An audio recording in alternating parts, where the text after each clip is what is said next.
Hello and welcome back to another Monster Monday, a series where I draw a creature from D&D and I talk about its lore and its history and what it's like to fight in game. Today we're going to talk about another homebrew monster of my own creation. A lot of you guys were very pleased with the Void Fox, another one of my homebrew creations. I'll leave a link to that at the very end of this video. But yeah, this is another homebrew creation of my own that I intend to give to my patrons over on Patreon who have backed me at the homebrew level. So if you did back me during September and you're waiting for your October homebrew, this is what you'll be receiving. You'll be receiving the stats for this creature. If you're not interested in homebrew creatures and you're more looking for things that already exist in the monster manual, feel free to skip this video and we'll be back next week with another official monster manual creature. But today we're going to be talking about Blatarians. Now, one other word of caution, which is not for the vast majority of you, but this is actually for my own D&D group, my Tuesday night gaming group. You guys have not fought this creature yet, but you almost certainly will very, very soon. So if you're part of my D&D group, this is your opportunity to stop watching now. If you don't want any spoilers, I really hope you do stop there. So fingers crossed, my players have stopped listening now. And for the rest of you, we can continue. So Blatarians are a whole species. They're named after cockroaches. The cockroach order of insects being Blatodia, blatta being the Latin term for light-avoiding insects, basically vermin insects. And it contains not only cockroaches, but things like termites as well. Pests, basically. I took this blatta to forge the name. And these creatures are immensely inspired by cockroaches, or at least a lot of myths surrounding cockroaches. I've talked about this a fair bit here and there, but for those who have missed out, I'm actually playing an adapted set of 5th edition rules right now that are part way between an existing system called Genesis, which is a really, really great system, very easily transforms 5th edition into a sci-fi setting, but also I have spent an inordinate and needlessly lengthy amount of time adapting the rules myself and have kind of merged the two because Genesis still features a lot of, not exactly magic, but lots of stuff that didn't quite fit with the world that I've created. Either way, sci-fi D&D is all you need to know. It's set in our universe, so literally the Earth that we're on right now, and my players are adventuring 140 years after Earth's destruction as a result of nuclear disaster. Since then, humans have become a spacefaring civilization, at least those who managed to escape in time. But some of the only residents of the fragments of Earth that still exist, this horrendous nuclear wasteland, were traditional cockroaches. And capitalizing on myths that cockroaches can survive absolutely anything, the Blatarians are a species that have evolved from the remnants of what were once cockroaches. Perhaps what happens when an irradiated Earth affects evolution, when the only other surviving things are prey, essentially, to these creatures, rather than having to deal with quite so many predators, perhaps. But cockroaches, despite me constantly saying, these are myths and legends about cockroaches being so survivable, they are incredibly survivable creatures. The fact that you have to spray them with nerve gas in order to kill them is a testament to the fact that these are very, very hardy creatures. They've existed largely unchanged since the Carboniferous period, which is 320 million years ago. They've not needed to adapt since then too much. And they're said to be able to survive under 100,000 rads, extreme radiation exposure. To put that in perspective, the Hiroshima disaster, the bomb that went off there, was 10,000 rads. So they're very, very hardy creatures. Now I imagine they would still be liquefied if they were within the bomb's blast, but being within the fallout zone, they can still absolutely survive. Now the purpose for creating these creatures is that I wanted to have something really fun to throw at my players for our annual Halloween special. So once a year for Halloween, we dedicate a whole day, or perhaps even a whole weekend, to having a long adventure. Usually our sessions are from about 7 p.m. till maybe 11 o'clock. We do that once a week, but once a year, maybe twice a year, sometimes we do it at Christmas as well, we like to do a massive day-long session. And I wanted a creepy creature that I could put in space and absolutely terrorize my players. And there's plenty of stuff that will do the job. But as soon as I thought about space and terror, I immediately thought of the xenomorph from the Alien films. And I really wanted to capture that kind of Lovecraftian, unwinnable horror situation. But D&D isn't really built for that. You are generally a combat class and can fight for yourself. And this is kind of the difference between the first Alien movie and the second. In the first one, Ripley is struggling to survive, she wasn't prepared for this, she's not militarized, she's capable and resourceful, but she's not armed conventionally. And in the second one, we have Marines who are definitely armed to the teeth, and although that film is amazing and great fun to watch, it doesn't instill you with the same sense of terror. So with this creature, I really wanted to take away that sense of preparedness and give my players the feeling of vulnerability. This kind of sense that no matter what you throw at this thing, you're only delaying the inevitable. You're going to have to think of traps and tricks and means of buying yourself time to survive, as opposed to an objective that you can win, a creature that you can kill. And as a result, I found this a really hard one to write, really definitely a hard one to write a challenge rating for.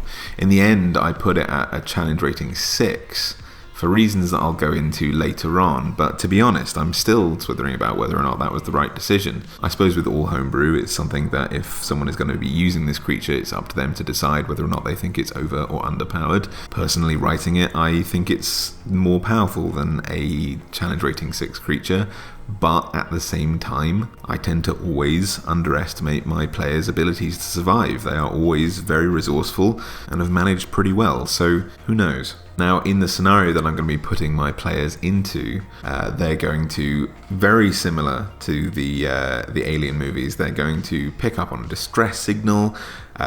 People who have been scavenging Earth for relics of our time that are now worth a fortune have sent out a distress signal.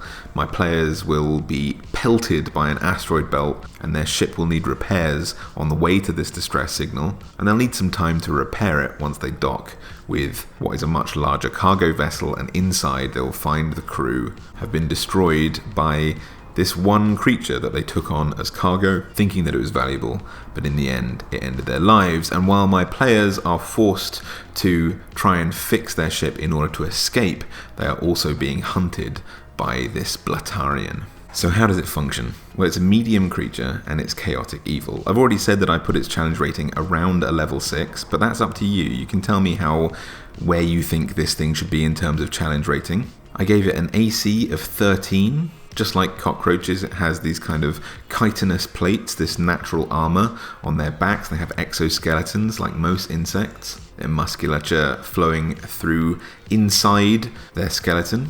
It has an average of 22 or 48 plus 4 hit points. And in terms of speed, I really wanted to capture that sense that a xenomorph has. I didn't want to exactly throw a xenomorph at them, but I wanted to give them this feeling that you could sprint away from it and survive, but if you just ran, if you took your time, this thing would always catch up with you. So I gave it 40-foot movement. It can burrow through the bowels of the ship at 20 feet because it has to smash through metal. And I gave it a climbing speed of 40 foot as well. So if you were taking the time to climb upwards and try and escape from this thing, it would always manage to catch you. Always find in computer games when I'm trying to escape something and it's just closing in all the time, it keeps me absolutely on the edge and completely terrified. Now, in terms of its stats, I roughly based it on wolves because this creature is supposed to be quite wolf-like in terms of its predatory behavior, but also in terms of its size. I gave it 12 strength, 17 dexterity, 12 constitution, 3 intelligence, 12 wisdom, and 7 charisma. So nothing mind-blowing. It's definitely not terrifying. Not yet, anyway. In terms of skills, it's got perception +3 and it's got stealth +4. I like the idea of it being able to hide and wait for the right time. Now, with the kind of lore of this thing being radioactive, it was, mutated and evolved on an irradiated world. I wanted to make this thing inherently radioactive, and I wanted to make that part of its core features. And I kind of tied this in to the xenomorph kind of acid blood thing. So I gave it a resistance to acid damage, and I gave it immunity to radiant damage because it is inherently radioactive. And that also comes in to its first feature, which is the trait radioactive. Its blood is highly radioactive, its insides are very, very radioactive, and they burn perishable materials and flesh that get in contact with this blood. In order to make that a feature that comes up quite regularly, I said that if you critically hit a Blatarian with a melee attack and you're within 5 feet of it, you take 1d8 acid damage as this blood splashes you. And any non-magical weapon made of metal or wood, obviously more likely to be metal in my setting, but if you're using this, perhaps you're using this in a wizard's tower, a wizard has created this creature in your universe, however you want to use it, perhaps it's been summoned here by some eldritch horror. Either way, you're likely to have some wood or metal materials, and if those are the things that we use to critically hit the creature, they instantly corrode a little bit. So after dealing a critical hit and causing this blood splash, a weapon that's made of those materials and isn't magical takes a permanent cumulative -1 penalty to damage rolls, just like if they were hitting a gelatinous cube or something, or a black pudding. And if this weapon's penalty drops to -5, the weapon counts as destroyed. And the same thing goes with non-magical ammunition. It would just pierce through this creature, and so it would get covered in this blood and it would just dissolve. Following the black pudding kind of essence of this creature, I said that a Blatarian's blood can eat through 2-inch thick non-magical wood or metal in 1 round. To give that kind of alien feeling of if you gut this thing, then there's going to be huge holes pouring through the spacecraft, or I suppose, if you're using this in a fantasy setting, through the tower that you're in. Additionally, I also thought it might be interesting to deal with radioactivity in terms of radiation sickness. So I said that any parts harvested from a dead Blatarian, in case someone thinks that they're very special or useful or wants to make a magic item out of them, I said that if you're left in contact with one of these parts, like something that you take from a Blatarian, its blood, or maybe, its pincers, or part of its mouth, something like that. Every week that passes while a creature is in regular contact to exposed Blatarian body parts or blood, they gain 1 point of exhaustion, and unlike traditional exhaustion, this is radioactive damage and can only be removed with a lesser restoration or greater restorative magic of some kind. Now, I didn't give it any condition immunities, but it will have the ability to gain things like that as time goes on. In terms of senses, I wanted this thing to be looking back at you in the darkness. So I gave it dark vision up to 120 feet, because cockroaches like to live in the darkness. And I also thought tremor sense up to 60 feet, because they use those little feelers to detect vibrations. And I thought that might be really useful if the players decide to cover this creature's eyes or something like that, try and get away. I really wanted this thing to be the apex predator, something that you'd have to think 3 steps ahead of in order to defeat, rather than just, we cover its eyes and we run away. It's also got a passive perception of 13. Now, in terms of its languages, I did say that it could speak Blatarian in the event that my players ever go to Earth and meet other varieties of this creature long since evolved and adapted. But to anyone passing by, it would just sound like clicking and chattering of mandibles and other grotesque parts within this creature. Now, it's got these huge pincers and scythe-like talons that it's using to hold itself up there. So in terms of attacks, I gave it a multi-attack. It can make 2 attacks on its action. It can make 1 with its bite and 1 with its claws. And the bite and claw are pretty standard. A bite does 1d6 plus 1 piercing damage, and a claw does 2d6 plus 1 piercing damage, as I imagine it rears up onto its hind legs and slashes you with both, or leaps at you and claws at you with all of its limbs, something along those lines. Again, nothing too surprising. But taking a little bit of inspiration from Slads here, I really wanted to push the xenomorph kind of inspiration home, and I decided to give it a little sting. You'll see as I go on that I put these horrible little stinging arms in its mouth that I hoped would be kind of disguised enough that my players would think, that's like it just using another sting attack, another bite of some kind, but really it has a far more sinister purpose. So I made this a simple 1d6 plus 1 piercing attack, but if you get stung by these little mouth barbs that this creature has, I say that you count as diseased. You need to succeed on a constitution saving throw or be infected by a small Blatarian egg. Just like Slads, over 3 months this egg moves into a chest cavity of the person infected and gestates to form a larval Blatarian, which I said should probably follow the stats of a sturge, once it emerges. That seems kind of like the face huggers in the Alien films. Obviously, these don't come out of eggs, though.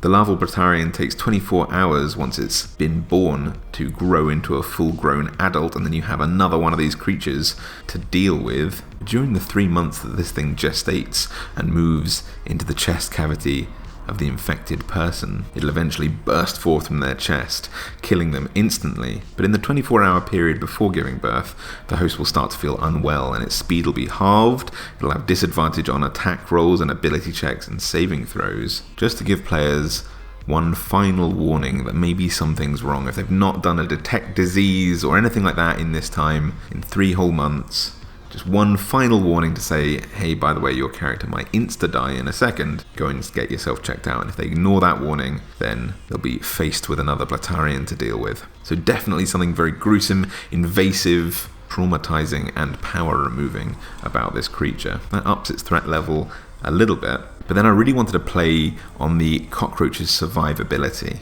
and also wanted to give some guidelines for how it might behave. So the key feature of this creature is its adaptability, which features in a feature called Adapt, in which I say that these creatures are nearly indestructible, and as a result, when you kill them, you only make them stronger. I wanted to make this something that you had to run away from, had to trap, had to send to another dimension, had to jettison out of the aircraft into space. It doesn't matter, what have you, this thing will always survive. So if you kill a Blatarian, it will only return in 1d4 hours, and they will gain resistance to the attack that killed them.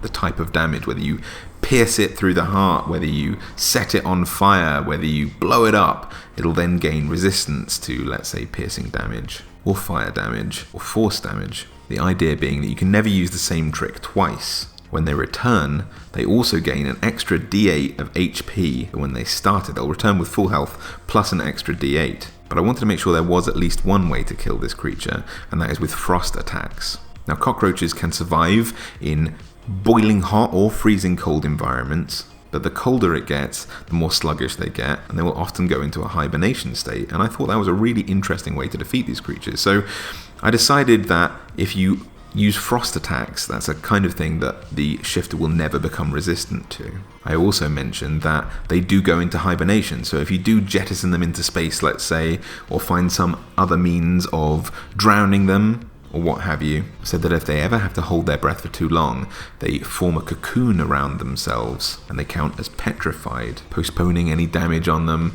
and kind of protecting them in a way, and they stay that way until they take any damage, or are heated to room temperature. But I also said while they're hibernating in this way, they become immune to frost damage, and also falling damage, because I thought this would be an interesting way for them to get off of world. If they were in this sci-fi setting, they could be in space, they would form a cocoon, they wouldn't freeze to death, they wouldn't have to breathe during that time, and they would enter another planet's orbit, eventually reheat in the atmosphere, and then they would spread and colonize another world. In general, I also gave them a hold breath ability, saying that the Blatarian can hold its breath for 15 minutes, which is something that cockroaches can do too. In fact, cockroaches can actually hold their breath for 40 minutes. They have a really interesting way of breathing, where they don't have lungs as such, but they have these little things called spiracles all along their bodies, which kind of acts a bit like a kettle, if that makes sense, in that their bodily functions will gradually cause carbon dioxide to manifest. And when there's so much carbon dioxide in their body, they will open these spiracles and out will pour carbon dioxide, and an equilibrium will be made, forcing lots of oxygen in. So until they reach that critical mass of carbon dioxide, they don't really need to breathe. But I thought with this being a much larger creature, a much more predatory creature, something that might have to pant and breathe, that they would still have some degree of ability to hold their breath. But in order to power their muscles, that they would need to chase something down to move so quickly and be such a large creature, they would probably need to breathe more often. Now, their adaptive features aren't just a resistance and a bit of extra HP. They also allow the DM to evolve their creature as time goes on, making it harder and harder for players to deal with. Not only do players have to think about trying to defeat this thing numerous times, or delay it somehow, or trap it as it returns to life in 1d4 hours after it dies and gains the extra HP, it also gets some additional features, including the fact that if the Blatarian is already resistant to something, then it gets an immunity the next time it dies from it. So if you do pierce it through the head and you kill it, the next time you do piercing damage to it, and it has this resistance, it'll come back, but immune to piercing damage. So you've really got to think on your feet. But once it returns to life, the DM gets to choose one of the many options below that will help it track down its prey and survive even better. They only get one at a time. Sometimes they can pick these options multiple times, but this is just a means of evolving and adapting and changing up the fight so that it's not so boring to have the same fight over and over again with a creature that your players are going to be fighting quite a lot. So I said that it can gain acid breath that recharges on a 5 or a 6 of a d6 roll every turn. So it gains an extra attack where it basically does a little dragon whelpling's cone damage, but as acid damage. It does 7d6 acid damage, so that's a really massive attack, as it spews forth some of its acidic radioactive blood in case your party have really high armor class and you need to find something that will cause them to need to dodge out of the way rather than rely on their AC all the time. A couple of times you can take Adamant Talons, which improves the damage that the individual attacks of this creature can do. So its bite and claw attacks increase by an extra d6 damage per hit that each time you take this, up to a maximum of 3. I said that it can improve the thickness of its carapace, so its chitinous exoskeleton can increase its AC by 1 every time it dies. If your players keep putting you behind a wall or in a net or something like that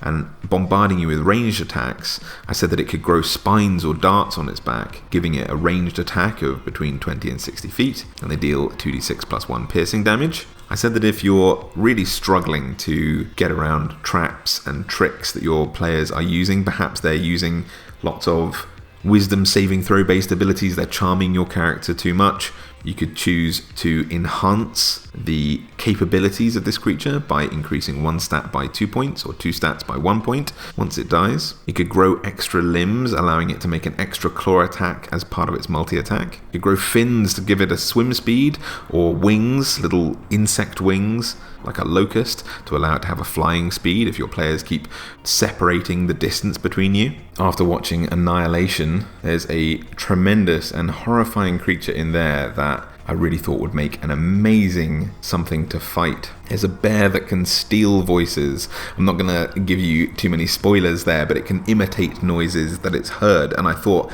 what a fantastically creepy thing to hear down a corridor, but your dead friend calling for help. So I said that the Blatarian, if you take the mimicry ability, once it dies, can mimic any sounds that it's heard, including voices. And a creature that hears them needs to make a wisdom insight check to see whether or not they believe or don't believe the noise. I said that you can improve its radioactiveness, although it's already immune to radioactive damage, radiant damage. I said that if it does take radiant damage, it instead regains a number of hit points equal to the radiant damage dealt, which might be a good feature to take early on. I can envision a lot of players using magical traps and binding abilities on this creature, so I said that one of the things you could take is radioactive plating, allowing the Blatarian to gain advantage on saving throws versus magic. I gave it the ability to have reckless attacks if you wanted it to leap out and become the kind of facehugger itself. I said that it could coat itself in a runny mucus, making it slippery and giving it advantage on ability checks and saving throws to escape a grapple or a non-magical trap. I said that it could cast webs to trap other people if people keep running away. If your players keep beating all of your saving throws, so you've taken this kind of acid breath attack, you could choose to take the tail barb when you next rise from your grave, which is another melee weapon attack, which deals 2d6 plus 1 piercing damage, but also 1d10 poison damage, and the target needs to succeed on a constitution saving throw or get the poison condition for 1d6 rounds. They'd have disadvantage to deal with the surroundings and would probably be more likely to fall to some of your attacks. Now, all of these evolutionary traits stay with the Blatarian every time it dies, so it's really in the Blatarian's interest to die as frequently as possible to become as amazing a creature as it possibly can to become this apex predator and possibly one of the deadliest things that I've ever thrown at my players. And this creature only really works in an enclosed environment, which is why I'm putting my team on a shuttle through space that they can't avoid. They're going to need to repair their own ship in order to escape, so that'll definitely cause some challenge for them, because otherwise you could pretty much just run away from this thing, you know, block it up in a cave, run away. So if you're going to use this creature, you are one of my patrons and you have the stats or just like the idea and you want to make your own version based on this, then I feel like making sure that the adventure takes place in an enclosed space is the way to go with this. But anyway guys, I hope you enjoyed this Monster Monday, and indulge me while I talk about one of my own homebrews. Again, if that's not your thing, please make sure to join us next week where I'll be talking about some of the more traditional monsters that are in the Monster Manual. But if you'd like to see more of my homebrew creatures, make sure to let me know down in the comments as well. In fact, if you enjoyed this video and you really want to support the channel, please make sure to like and favourite and maybe share this video with someone who you know who likes D&D. All of that really does tangibly help the channel to grow, so I really appreciate that. I know this video has been very Patreon centric, but if you do want the stats for this creature, please make sure to head over to Patreon and let me know if you would like the stats for it for next month's homebrew, or if you just like the drawing and you'd like a copy for yourself. I give digital and physical prints of all my Monster Monday drawings to my patrons, so if you'd like a copy, please make sure to head over there. Otherwise, I'm also on Facebook and Twitter and Instagram. And right now I'm doing the Inktober challenge, so I'm actually drawing something every single day and putting it up on all my social media. So if you want to see more drawings from me, then make sure to head over to my social media. And yeah, so thank you so much for being here. Look out for horrific wolf-sized nightmare cockroaches in your next few adventures if your DM is one of my patrons, and happy monster hunting.